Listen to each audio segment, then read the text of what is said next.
સુરત ગ્રામ્યમાં છેલ્લા કેટલાય સમયથી વિનસ ડાઇંગ મિલનો ત્રાસ યથાવત જોવા મળી રહ્યો છે. સમગ્ર ઘટનાની વાત કરવામાં આવે તો જે સુરત ગ્રામ્યની અંદર તાતીથૈયા ગામ છે, જે ગામની અંદર વિનસ ડાઇંગ મિલ આવેલી છે, જે સિંચાઈ માટે અહીંયાથી કેનલ પસાર થઈ રહી છે. જે કેનલ પસાર થઈ રહી છે તે ખેડૂતોને સિંચાઈ માટે પાણી મળે તે માટેની જોગવાઈ કરેલી છે, પણ વિનસ ડાઇંગ મિલ દ્વારા છેલ્લા કેટલાય સમયથી જે પાણી છોડવામાં આવી રહ્યું છે તેમાં અનેક પશુઓના મોત ને ભેટ્યા છે. તેમ છતાં પણ સુરત રિજિયન પ્રદૂષણ બોર્ડની પણ બેદરકારી સામે આવી રહી છે. અનેક ફરિયાદો જાગૃત નાગરિકે આપ્યા બાદ પણ કાર્યવાહી ન થતા મિલીભગત હોવાની આશંકા છવાઈ રહી છે. જે કે ગુજરાત પ્રદૂષણ બોર્ડની બેદરકારીના કારણે સુરત રિજિયન પ્રદૂષણ બોર્ડ પણ આમાં સંડોવણી હોવાની પૂરી શક્યતા છે. જે વિનસ ડાઇંગ મિલ છે, જે છેલ્લા કેટલાય સમયથી એનો ત્રાસ યથાવત જોવા મળી રહ્યો છે, અને જે રાત્રિના સમયે મોટા પ્રમાણમાં કેમિકલ યુક્ત પાણી છોડી અને તે જે પશુપતિ જે ગૌશાળા છે, તે ગાયો અહીંયાથી પસાર થઈ રહી છે, તે ગાયો પસાર થતાની સાથે જ અંદર ચરવા જતી હોય છે, જે તે પાણી પીવાના કારણે અનેક ગાયોને મોતને ભેટી છે. તેમ છતાં પણ સુરત જિલ્લા પંચાયતના જે આરોગ્ય વિભાગના અધિકારીઓ છે તે અહીંયા ફરકી નથી રહ્યા, અને જે જવાબદાર છે જે વિનસ ડાઇંગ મિલ વિરુદ્ધની કાર્યવાહી કરવામાં અડચણરૂપ થતી હોય તેવું લાગી રહ્યું છે. કારણ કે જે છેલ્લા કેટલાય સમયથી જે આ વિનસ ડાઇંગ મિલનો જે ત્રાસ છે એ યથાવત જોવા મળી રહ્યો છે, અને આપણે જે છીએ તે પશુપાત એ ગૌશાળા જે છે તે તાતીથૈયા ગામમાં આવેલી છે. જે કે હાલમાં જ આપણે જે ગૌશાળા પાસે છીએ અને ગૌપાળાના જે સંચાલકો છે તેમની સાથે જ જાણવાની કોશિશ કરીશું કે જે समग्र घटना से શું છે. जी आपका शुभ नाम? जी जय श्री राम सभी को। मेरा नाम मनीष कुमार महतो है। जब से गौशाला बना है तब से मैं यहाँ पर कार्यभारी की तरह उपयुक्त हूँ। यहाँ पर हम लोग हर जगह पर तातीथैया, कड़ोदरा, पलसाना में गाय रेस्क्यू करने जाते हैं। ये जो नहर है, ये नहर यहाँ से लेके पूरा कृष्णा नगर आगे आगे तक जुड़ा हुआ है। विनस मिल द्वारा लंबे समय से हर बार पानी में केमिकल युक्त पानी जो है वो डाला जाता है। बहुत सारी गायों और नंदी महाराजों के ये पानी पीकर उनका निधन हुआ है। उन सारी गायों का हमने ही मतलब जो अंतिम क्रिया है वो कराया है। मैं सरकार से ये विनती करता हूँ कि जो विनस मिल द्वारा ये जो बेफाम होकर पानी जो छोड़ा जा रहा है नहर में, इसका कोई दूसरा रास्ता निकाला जाए।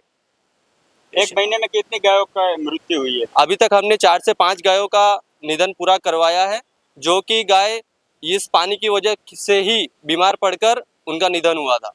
विनस डाइंग मिल है जो यहाँ से पानी डाल रही है जो कैनल में, तो उसके लिए आप सरकार से क्या गुजारिश करना चाहते हैं?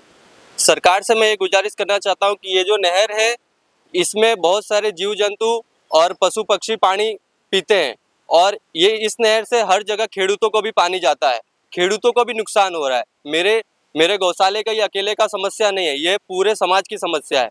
मैं सरकार से विनती करना चाहता हूँ कि जल्द से जल्द इस पर कार्रवाई किया जाए और इस प्रॉब्लम को सॉल्व किया जाए। आज की परिस्थिति क्या है? आज की परिस्थिति ये है कि विनस मिल जो है इस पर हमने कई बार आगे अर्जी भी किया है, लेकिन आगे से कोई पोल्यूशन बोर्ड डिपार्टमेंट किसी भी तरीके का कोई एक्शन नहीं लिया जा रहा है।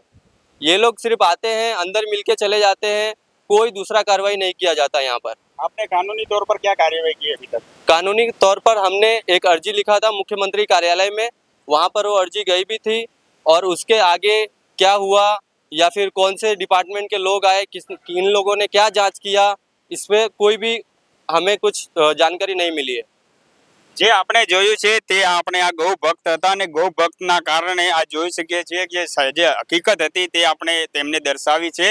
અને હાલની જે પરિસ્થિતિની વાત કરવામાં આવે તો આ આપણી નજરની સામે જ એક ગાય માતા જે છે તે છેલ્લા 5 થી 6 દિવસની બીમાર હાલતમાં પડી છે. જે અહીંયાથી જ પાણી ચરવા માટે જતી હતી ત્યારે કેમિકલ યુક્ત વિનસ ડાઇંગ મિલ દ્વારા છોડવામાં આવ્યું હતું, ત્યારે આ જ ગાયે પાણી પીવાના કારણે એ પણ હવે ટૂંક સમયમાં મોતને ભેટે તેવી આશંકા છવાઈ રહી છે. જે કે સુરત રિજિયન પ્રદૂષણ બોર્ડની ઘોર બેદરકારીના કારણે અનેક પશુઓના મોત થઈ ચૂક્યા છે. તેમ છતાં પણ તંત્ર નિષ્ફળ નીવડી રહ્યું હોય તેવું લાગી રહ્યું છે.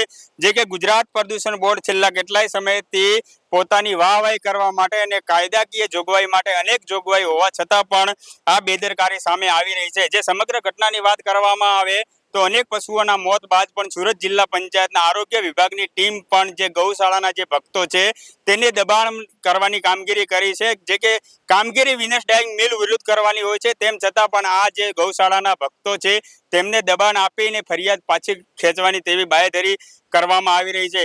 આપણે જે છીએ તે વિનેશ ડાઇંગ મિલ છે અને એનો ત્રાસ છેલ્લા કેટલાય સમયથી યથાવત જોવા મળી રહ્યો છે. હવે જોવાનું તે રહ્યું કે સુરત જિલ્લાના આરોગ્ય વિભાગ અને સુરત રિજિયન પ્રદૂષણ બોર્ડ અને ગુજરાત પ્રદૂષણ બોર્ડ વિભાગ દ્વારા કેવી કાર્યવાહી કરવામાં આવે છે તે જોવાનું રહ્યું. સુરતથી બીકે ટુડે ન્યૂઝનો રિપોર્ટ.